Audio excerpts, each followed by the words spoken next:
पिछले कालांश में हम कार्यपालिका तथा महाभियोग न्यायपालिका के गठन का एक पॉइंट था। कार्यपालिका तथा महाभियोग के बारे में अध्ययन कर चुके थे। अब हम अगला पॉइंट आता है वेतन भत्ते एवं अन्य सुविधाएं। वेतन भत्ते एवं अन्य सुविधाएं, इसमें आता है मुख्य न्यायाधीश को 1 लाख रुपये मासिक वेतन और अन्य न्यायाधीशों को 90,000 रुपये मासिक वेतन प्राप्त होता है। मुख्य न्यायाधीश को 1 लाख रुपये और अन्य न्यायाधीशों को 90,000 रुपये मासिक वेतन दिया जाता है।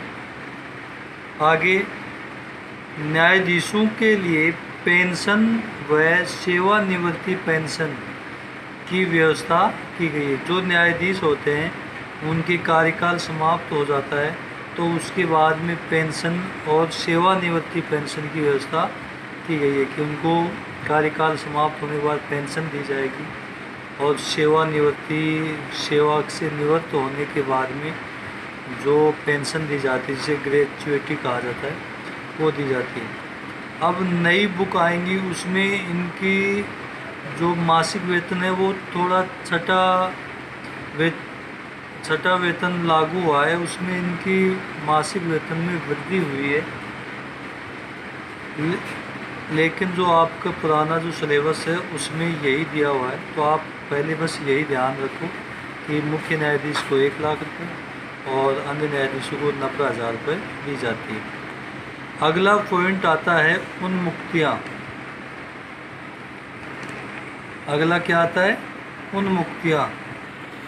उन्मुक्तियों का अर्थ होता है कि न्यायाधीशों को अपने सभी कार्यों व निर्णयों के लिए आलोचना से मुक्ति प्रदान की गई है कि ऐसा हो जाए कि हो सकता है कि उनके द्वारा दिया गया कोई भी निर्णय या कोई भी कार्य थोड़ा सही न हो, लेकिन हम उनके निर्णय व कार्यों की आलोचना नहीं कर सकते। आलोचनाओं से मुक्ति प्रदान की गई है उनके कार्य, क्योंकि वो जो भी निर्णय देंगे, जो भी कार्य करते हैं वो सभी तथ्यों के आधार पर करते हैं। तो जो उस समय जो तथ्यों पर निर्भर होता है कि जो तथ्य जो बातें सामने रखते हैं उसी के आधार पर उन्हें निर्णय देने पड़ते हैं।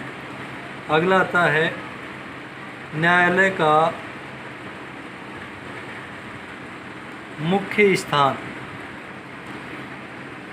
न्यायालय का मुख्य स्थान अनुच्छेद 130 के अनुसार सर्वोच्च न्यायालय का प्रधान कार्यालय दिल्ली में है। इनका जो प्रमुख मुख्य कार्यालय जो प्रधान कार्यालय है वह कहाँ है? दिल्ली में है, दिल्ली में स्थित है। इसका मुख्यालय दिल्ली में है। अगला है न्यायाधीशों पर प्रतिबंध। अगला टॉपिक क्या है? न्यायाधीशों पर प्रतिबंध। जो व्यक्ति भारत के सर्वोच्च न्यायालय में न्यायाधीश रह चुके हैं वे पद से निवृत्ति के बाद भारत में किसी न्यायालय या किसी भी अधिकारी के सामने वकालत नहीं कर सकते। कि जो न्यायाधीश भारत के सर्वोच्च न्यायालय में न्यायाधीश रह चुके हैं और उनका कार्यकाल समाप्त हो जाता है, सेवानिवृत्ति के बाद अगर वे वकालत करना चाहें तो वो किसी भी न्यायालय में भारत क्षेत्र में जो भी कोई भी न्यायालय आता है उसमें वकालत नहीं कर सकते। ये इन न्यायाधीशों पर क्या होता है? प्रतिबंध। ठीक है, ये था इसका संगठन। अब आता है अगला पॉइंट आता है सर्वोच्च न्यायालय का क्षेत्राधिकार या शक्तियाँ कह सकते हैं तथा कार्य। क्षेत्राधिकार भी बोल सकते हैं, शक्तियाँ भी तथा कार्य। तो पॉइंट क्या होगा? सर्वोच्च न्यायालय का क्षेत्राधिकार या शक्तियाँ तथा कार्य। शक्तियाँ तथा कार्य। ठीक है, तो इसमें पहला क्षेत्राधिकार आता है प्रारंभिक क्षेत्राधिकार। कौन सा क्षेत्राधिकार आता है? प्रारंभिक क्षेत्राधिकार। अब देखते हैं हम इस क्षेत्राधिकार को निम्नलिखित दो वर्गों में विभाजित किया जा सकता है। कि जो प्रारंभिक क्षेत्राधिकार होता है उसको दो वर्गों में रखा जा सकता है। पहला है प्रारंभिक एकमेव क्षेत्राधिकार। नंबर 1 है प्रारंभिक एकमेव क्षेत्राधिकार।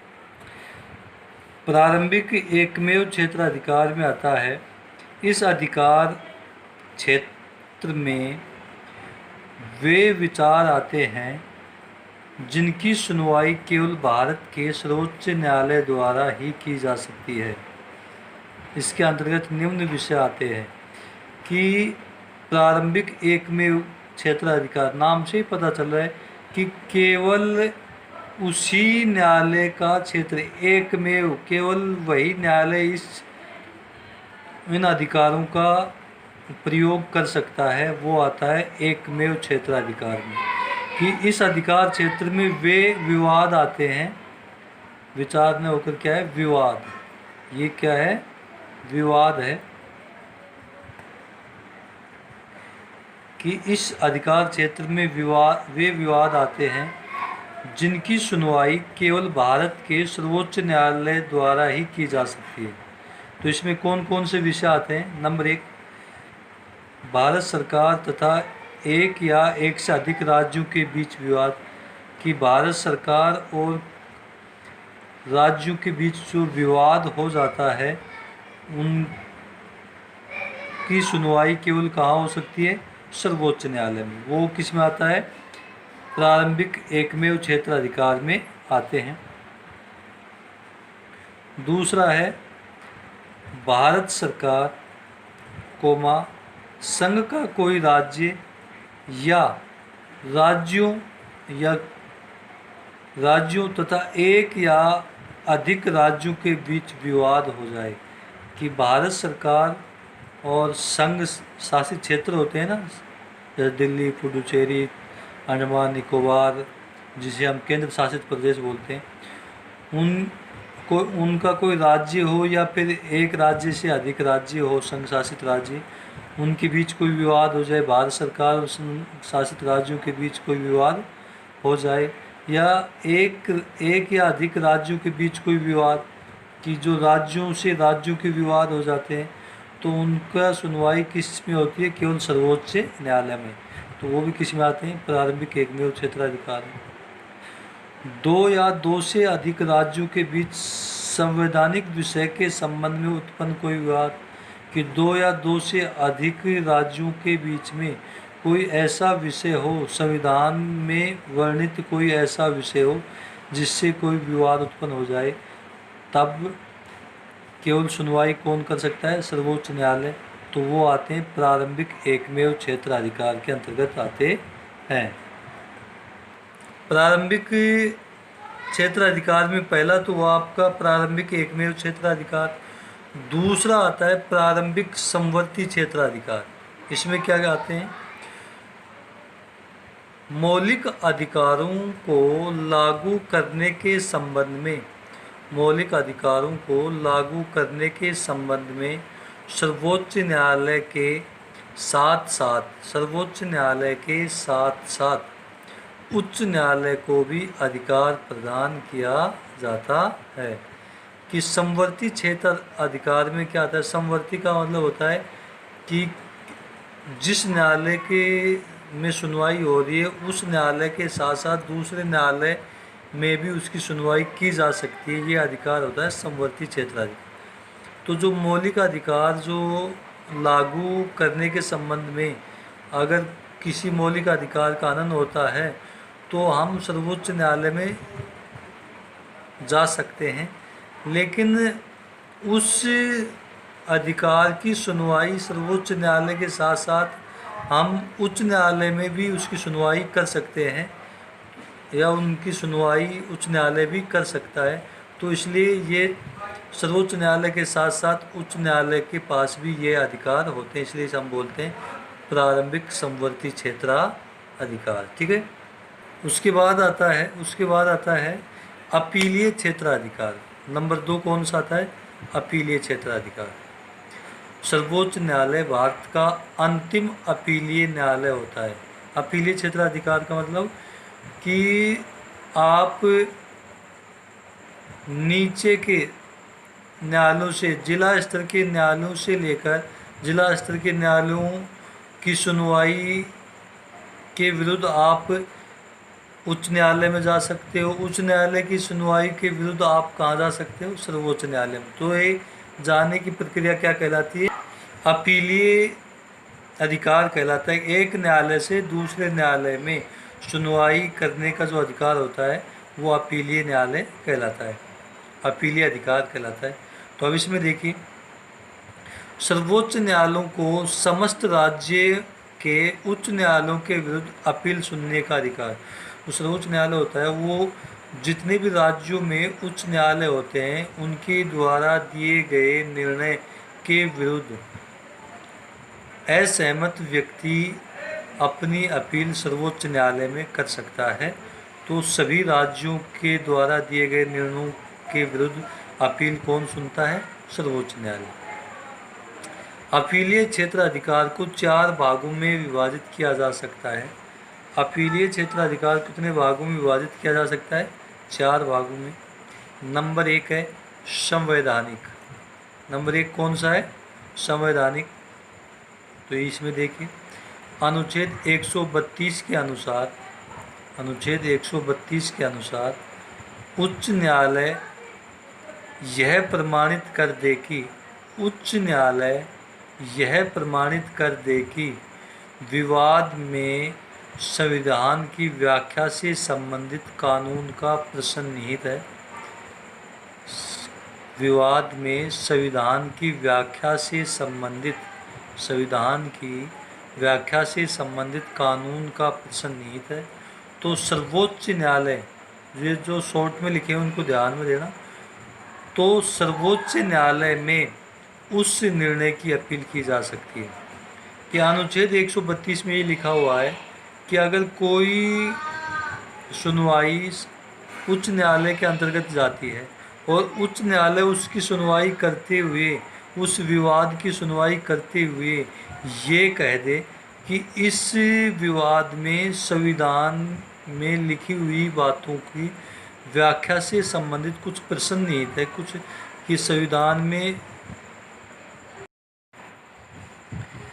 पिछले कालांश में हम अपीलीय क्षेत्र अधिकार के बारे में बात कर रहे थे, तो उसमें संवैधानिक जो अधिकार था उसके बारे में हम अध्ययन कर रहे थे कि अनुच्छेद 132 के अनुसार उच्च न्यायालय यह प्रमाणित करा दे कि विवाद से संबंधित, विवाद में संविधान से की व्याख्या से संबंधित कानून का प्रश्न निहित है। तो सर्वोच्च न्यायालय में उस निर्णय की अपील की जा सकती है कि उच्च न्यायालय ये कह दे कि इसमें संविधान से संबंधित, संविधान की व्याख्या से संबंधित प्रश्न निहित है कि संविधान की व्याख्या होने के बाद में इसमें कोई निर्णय पर पहुंचा जा सकता है। तो उस विवाद की अपील या उसकी अपील कहाँ पर की जा सकती है? सर्वोच्च न्यायालय में की जा सकती है। ठीक है, ये होता है संवैधानिक क्षेत्राधिकार, संवैधानिक अपीलीय क्षेत्राधिकार। दूसरा आता है दीवानी। अनुच्छेद 133 के अनुसार सभी दीवानी विवादों की अपील, सभी दीवानी विवादों की अपील सर्वोच्च न्यायालय में की जा सकती है। कि दीवानी जितने भी अपील होते हैं, दीवानी जितने भी मामले होते हैं उनकी अपील हम सर्वोच्च न्यायालय में की जा सकती है। ये जो दीवानी जो मामले होते हैं वो आते हैं ज़मीन से संबंधित। किससे संबंधित आते हैं? ज़मीन से संबंधित जो भी केस होते हैं वो सभी दीवानी विवादों के अंतर्गत आते हैं। ये 30वें संविधान संशोधन 1973 के द्वारा यह निर्णय लिया गया। 30वें संविधान संशोधन 1973 के द्वारा। तीसरा आता है फौजदारी। फौजदारी के क्षेत्र में निम्न निर्णय के विरुद्ध ही अपील सर्वोच्च न्यायालय में की जा सकती है। कि फौजदारी के क्षेत्र में जो भी अपील की जाती है वो कौन कौन सा निर्णय होगा तभी अपील की जा सकती है। तो उसके बारे में देखिए। नंबर 1, उच्च न्यायालय ने नीचे के न्यायालयों के निर्णय को रद्द करके अभियुक्त को मृत्युदंड दे दिया हो, जिसमें नीचे के न्यायालय ने अभियुक्त को अपराध मुक्त कर दिया था। जो नीचे के न्यायालय होते हैं जैसे तहसील स्तर या जिला स्तर पर जो न्यायालय होते हैं, वो अगर किसी भी अभियुक्त को उस अपराध के लिए बरी करने के बाद किसी अपराध के लिए बरी कर देता है और व्यक्ति उसका जिसके विरुद्ध ये निर्णय आता है वह व्यक्ति उसे उच्च न्यायालय के अंदर ले जाता है और उच्च न्यायालय उस व्यक्ति को जो अपराध मुक्त हो चुका था उस व्यक्ति को अभियुक्त मानते हुए मृत्युदंड की सज़ा सुना देता है। तो उस निर्णय के विरुद्ध सर्वोच्च न्यायालय में अपील की जा सकती है। ठीक है। दूसरा है, उच्च न्यायालय ने नीचे के न्यायालयों में नीचे के न्यायालयों में चल रही किसी विवाद को लेकर मृत्युदंड दे दिया हो।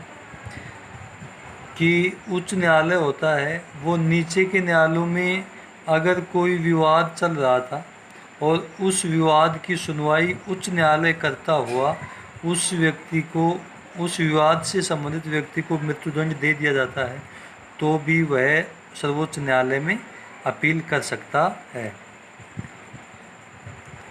अगला आता है इसमें, उच्च न्यायालय यह प्रमाणित कर दे कि मामला सर्वोच्च न्यायालय में अपील के योग्य है और इनके अलावा यह प्रमाणित कर दे कि यह मामला सर्वोच्च न्यायालय में अपील के लायक है। तो वह व्यक्ति कहाँ पर अपील कर सकता है? सर्वोच्च न्यायालय में अपील कर सकता है। अपीलीय क्षेत्राधिकार में चौथा आता है विशिष्ट। उनके अलावा और कौन कौन किस प्रकार से अपील की जा सकती है? अनुच्छेद 135 के अनुसार सर्वोच्च न्यायालय को अधिकार दिया गया है। अनुच्छेद 135 के अनुसार सर्वोच्च न्यायालय को अधिकार दिया गया है कि सैनिक न्यायालय को छोड़कर वह भारत के अन्य किसी न्यायालय अथवा न्याय मंडल के निर्णय के विरुद्ध अपील को स्वीकार कर सकता है।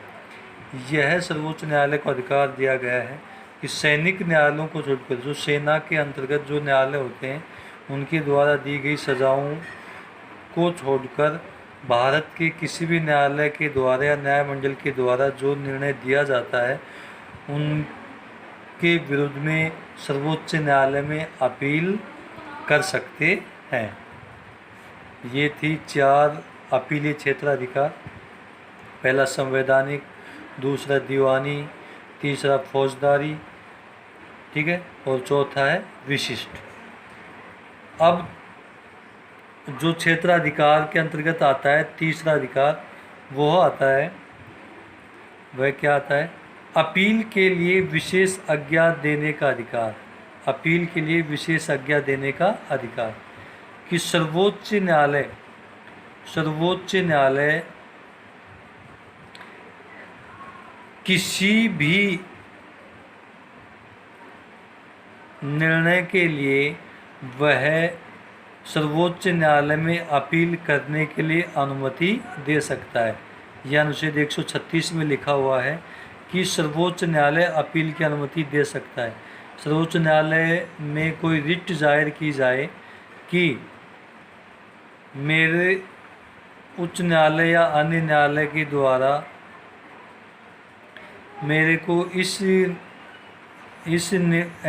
इस प्रकार का निर्णय दिया गया है, मैं इसकी अनुमति सर्वोच्च न्यायालय में अपील करने की अनुमति मांगता हूँ, तो सर्वोच्च न्यायालय उस व्यक्ति को अपील करने की अनुमति दे सकता है। यह है अपील के लिए विशेष आज्ञा देने का अधिकार। चौथा है परामर्श संबंधी क्षेत्राधिकार। कौन सा आता है? परामर्श संबंधी क्षेत्राधिकार। अनुच्छेद 143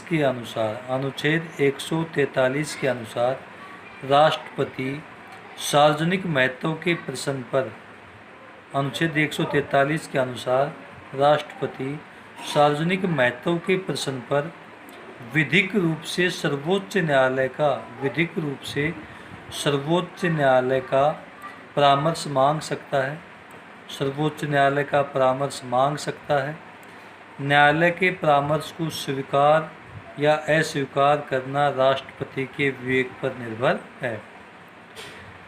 परामर्श संबंधी क्षेत्राधिकार में क्या आता है कि अनुच्छेद 143 के अनुसार जो राष्ट्रपति होता है, राष्ट्रपति सार्वजनिक महत्व का अगर कोई प्रश्न आ जाए, सार्वजनिक महत्व के प्रश्न पर विधिक रूप से सर्वोच्च न्यायालय से परामर्श मांग सकता है कि वह इस सार्वजनिक महत्व के प्रश्न पर कानूनी तौर पर वह सर्वोच्च न्यायालय से परामर्श मांग सकता है और न्यायालय उसे परामर्श दे सकता है। और यह राष्ट्रपति के विवेक पर निर्भर करता है कि वह न्यायालय के परामर्श को माने या न माने, या अर्थात स्वीकार करे या अस्वीकार करे, वह स्वयं के विवेक पर निर्भर करता है। पांचवा आता है अभिलेख न्यायालय। अभिलेख न्यायालय, ठीक है। अनुच्छेद 129 सर्वोच्च न्यायालय एक अभिलेख न्यायालय है। अनुच्छेद 129 के अंतर्गत सर्वोच्च न्यायालय एक अभिलेख न्यायालय है। अभिलेख न्यायालय के दो आशय होते हैं। अभिलेख न्यायालय समझ गए होंगे क्या होता है कि अभिलेख का मतलब होता है कि न्यायालयों के द्वारा दिए गए निर्णयों को लेखन करना या लेख करना अर्थात लिखना, लेख करना अर्थात लिखना कि इस केस से संबंधित यह निर्णय इस प्रकार से दिया गया था। अगर भविष्य में ऐसा कोई भी निर्णय फिर से आए तो इस निर्णय को दिए गए लेखों के आधार पर दूसरा निर्णय उस निर्णय की भी सुनवाई की जा सकती है। वो होता है अभिलेख। कि अनुच्छेद 129 सर्वोच्च न्यायालय एक अभिलेख न्यायालय है। अभिलेख न्यायालय के दो आशय हैं। इस न्यायालय के निर्णय सब जगह साक्ष्य के रूप में स्वीकार किए जाएंगे कि जो सर्वोच्च न्यायालय होता है उसके द्वारा दिया गया निर्णय साक्ष्य के रूप में स्वीकार किए जाते हैं कि वैसा उस निर्णय से संबंधित अगर कोई अन्य कोई निर्णय दिया जाना है तो सर्वोच्च न्यायालय के द्वारा दिए गए निर्णयों का अध्ययन कर उस निर्णय को दिया जा सकता है, अर्थात साक्ष्य के रूप में रखा जाता है।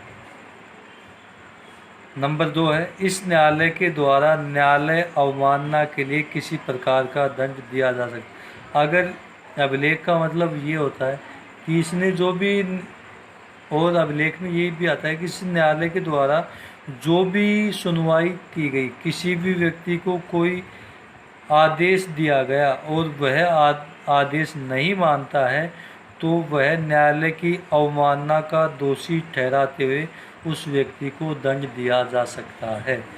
यह भी किस में आता है? अभिलेख में।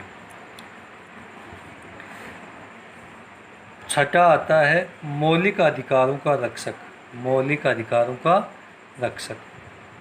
सर्वोच्च न्यायालय मौलिक अधिकारों को लागू करने के लिए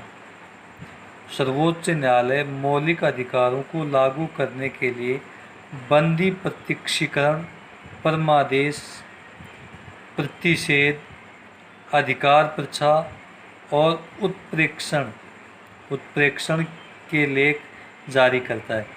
कि मौलिक अधिकारों की रक्षा के लिए सर्वोच्च न्यायालय 5 प्रकार की रिट जारी करता है। नंबर 1 है बंदी प्रत्यक्षीकरण, नंबर 2 है परमादेश, नंबर 3 है प्रतिषेध, नंबर 4 है अधिकार प्रछा, नंबर 5 है उत्प्रेक्षण। ये 5 प्रकार की रिट जारी करता है, इन रिटों के आधार पर जो भी मौलिक अधिकार दिए गए हैं व्यक्ति को, उन मौलिक अधिकारों को लागू करने या उन मौलिक अधिकारों की रक्षा करने में ये 5 प्रकार के रिटों का प्रयोग किया जाता है। ठीक है, इन रिटों के बारे में हम विस्तार से भी अध्ययन कर सकते हैं, लेकिन आपके सिलेबस में इतना कुछ है नहीं, केवल 5 प्रकार के रिटों का ही वर्णन है जिनको आप याद रखें। न्यायपालिका के अंतर्गत लास्ट पॉइंट आपका आता है संविधान का संरक्षण। संविधान का संरक्षण, और ये संविधान का संरक्षण किस प्रकार करता है? न्यायिक पुनर्विलोकन की शक्ति के आधार पर। न्यायिक पुनर्विलोकन की शक्ति के आधार पर होती क्या है, देखिए आगे। अनुच्छेद 131 और 132 के अनुसार सर्वोच्च न्यायालय को पुनर्विलोकन का अधिकार प्राप्त है। पुनर् मतलब फिर से, दोबारा किसी भी निर्णय का अवलोकन करना, वो क्या कहलाता है? पुनर्विलोकन। पुनरावलोकन भी बोल देते हैं, पुनर्विलोकन भी बोल। किसी भी संसद के द्वारा दिया गया संविधान से संबंधित कोई न्यायिक निर्णय लिया जाए तो, या कोई भी कानून बनाया जाए तो उसका पुनर्विलोकन करने का अधिकार किसको प्राप्त है? सर्वोच्च न्यायालय को। देखिए आगे, संघीय संसद या राज्य विधानमंडल, संघीय संसद या राज्य विधानमंडल संविधान का अतिक्रमण करते हैं या मौलिक अधिकारों के विरुद्ध विधि का निर्माण करते हैं, विधि का मतलब कानून का निर्माण करते हैं, तो इनको सर्वोच्च न्यायालय पुनर्विलोकन की शक्ति के द्वारा अवैधानिक घोषित कर सकता है कि संविधान का अतिक्रमण करते हुए संघीय संसद के द्वारा या राज्य विधानमंडल के द्वारा कोई कानून या विधि का निर्माण किया या कानून का निर्माण किया जाता है, तो सर्वोच्च न्यायालय इस न्यायिक पुनरावलोकन के आधार पर इसको अवैधानिक घोषित करके उसे समाप्त कर दिया जाता है। ठीक है दोस्तों, ये था आपका केंद्र सरकार पूरा अध्याय 6 कंप्लीट समाप्त होता है, और आगे हम अन्य दूसरे अध्याय का वीडियो लेकर आएंगे। धन्यवाद।